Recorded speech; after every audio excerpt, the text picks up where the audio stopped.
Shadow Minister for Foreign Affairs, Penny Wong, joins us now. Penny, this is such a disturbing story. How did you react when you first heard it?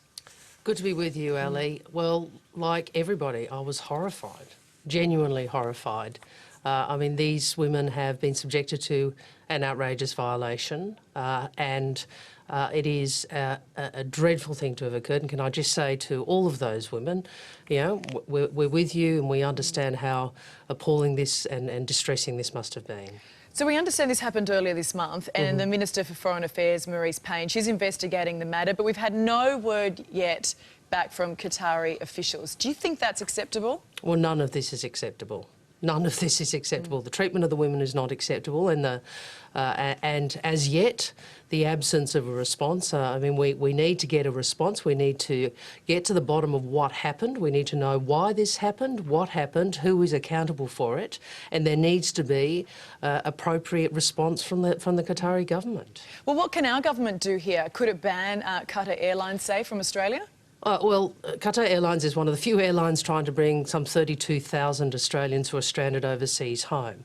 But look, if I were Foreign Minister, I'd talk to the women and talk to them about how they want to respond and what they want from the Qatari government. Certainly, I think an apology is required. There should be an apology for what has occurred, as well as people fronting up as to who made the decision to engage in such outrageous behaviour, such an outrageous violation of Australian citizens. I mean, I just don't think an apology is going to cut it. I don't think that's nearly enough. And this is a country here that it's going to be hosting the 2022 football, the Soccer World Cup.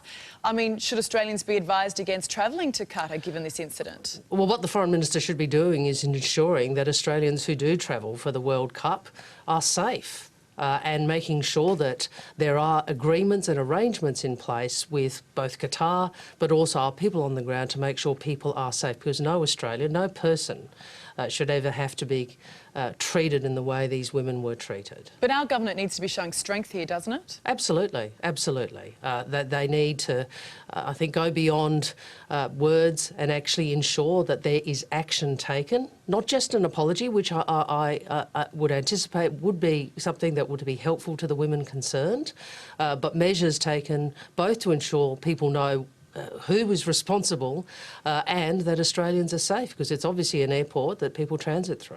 Would you ever jump on a Qatar Airlines flight after hearing this? Well, like I said to you, you know, I've flown Qatar before and it is an airline that people fly, but people would want this resolved. I do understand from the reports that airline staff were horrified and were sympathetic to the women when they came on board, but I think what this demonstrates is that we need to ensure that there are answers to how this occurred.